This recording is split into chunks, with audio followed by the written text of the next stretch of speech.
Hi. The purpose of today's video is to figure out the distance to an earthquake using some seismic station earthquake wave data. Now right here is our wave data. We've been studying seismic waves for a while now, and we know that P waves are faster than S waves. So a seismic station will receive P waves and start timing how long it takes till the S waves arrive. In this case, it's 1 minute and 30 seconds.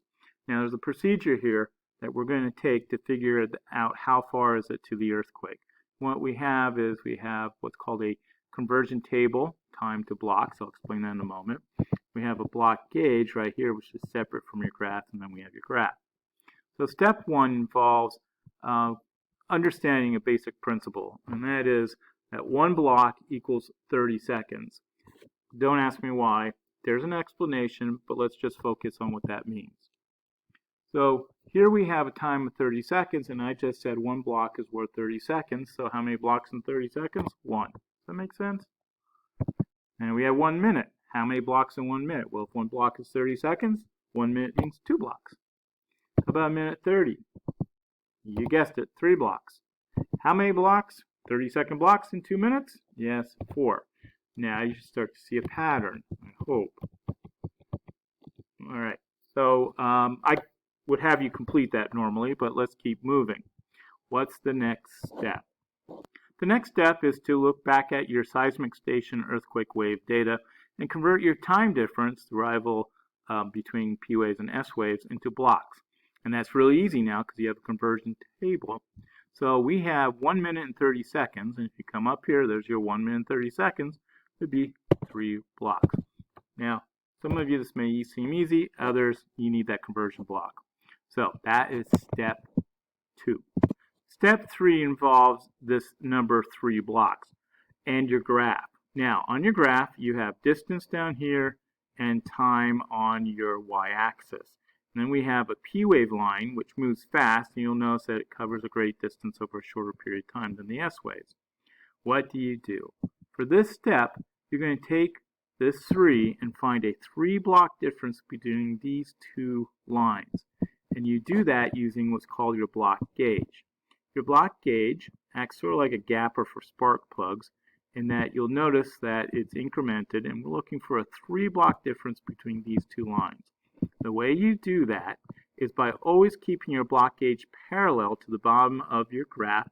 And the corner of it's going to kind of float along the P wave line. I'm going to slide it up and down until I start to find that 3 block difference between the two lines, keeping my eye on the 3. We're almost there, and right about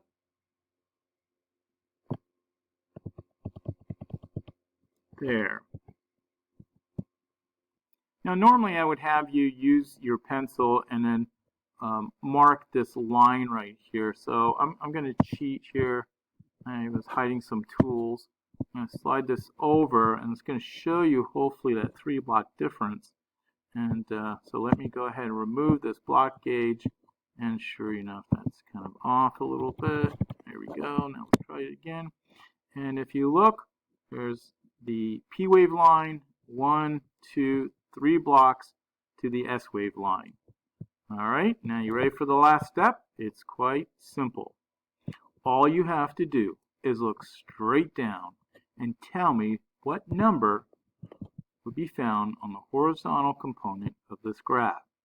So, I'm looking straight down along that line. That represents a 3 block difference between P waves and S waves. And now I got to figure out what that number is. And it's quite easy. On the horizontal, blocks do not mean time, they mean distance. 4 blocks make up 1,000 kilometers. Therefore, each block has to be worth 250 kilometers. 4 divided into 1,000 is 250. And if you look here, we're 2 blocks into the graph. So we're 2 blocks from the origin. And remember, 1 block's 250, so 2 blocks would be 500. And that's your answer. 500 kilometers to the earthquake. Now, I realize I went really fast, and what I'd like you to do is attempt the next earthquake. Here it is, 6 minutes and 30 seconds between the S waves and the P waves. So go ahead and figure out the blocks, use your block gauge, find out the difference between P waves and S waves, or wherever that difference is in blocks, and then click on or pause, work on that problem, and then when you're ready, play the video again and I'll show you the answer. 1, 2, 3. Okay, here we are back again, and I'm showing you over here that 6 minutes and 30 seconds was equal to 13 blocks. That's 30 seconds a block. And I found a 13 block difference between the P wave line and the S wave line using my block gauge. I look straight down, and that's halfway between 4,000 and 5,000, and you guessed it, 4,500. Now, here are a few more problems for you to try. I hope this helped you figure out the distance to earthquakes, and if you have any questions or concerns, email me.